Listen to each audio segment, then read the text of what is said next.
ஆண்டவர் சொல்றாரு, என் கிருபை உனக்கு போதும், உன் பலவீனத்தில் என் பலன் பூரணமாய் விளங்கும். அப்படி சொல்லும் போது பவுல் ஒரு வார்த்தை சொல்லுவார் பாருங்க. 2 கொரிந்தியர் 12வது அதிகாரம் அதனுடைய 10வது வசனத்தை வாசியுங்கள். நான் பலவீனமா இருக்கும் போதே பலமுள்ளவனா இருக்கிறேன். கரெக்ட் தான். ஆண்டவர் கிருபை உனக்கு போதும் அப்படிங்கிறார். உன் பலவீனங்களில், நான் பலவீனமா, என் பலவீனத்துல ஓட முடியாது, ஆனா எனக்கு இருக்கிற பலத்துல என்னால நடக்க முடியுது. என் பலவீனத்துல என்னால நடக்க முடியாது, ஆனா எனக்கு இருக்கிற பலத்துல என்னால நிக்க முடியுதோ. பலவீனத்தை ரெண்டாவது பேசு, முதல்ல பலத்தை பேசு.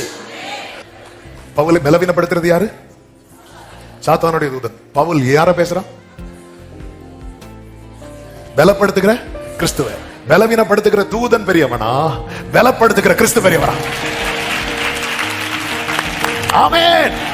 நம்ம யார பேசணும்? இந்த 11 மாதத்துல உங்க வாழ்க்கையில நிறைய பலவீனம் வந்தது உண்மைதான்.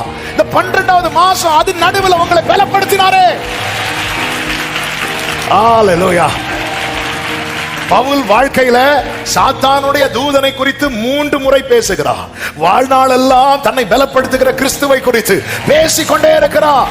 நாம் சாத்தானின் ராஜ்யத்தை பேச வரவில்லை, தேவனுடைய ராஜ்யத்தை பேச வருகிறோம். ஆமென் சொல்லுங்க பார்க்கலாம்.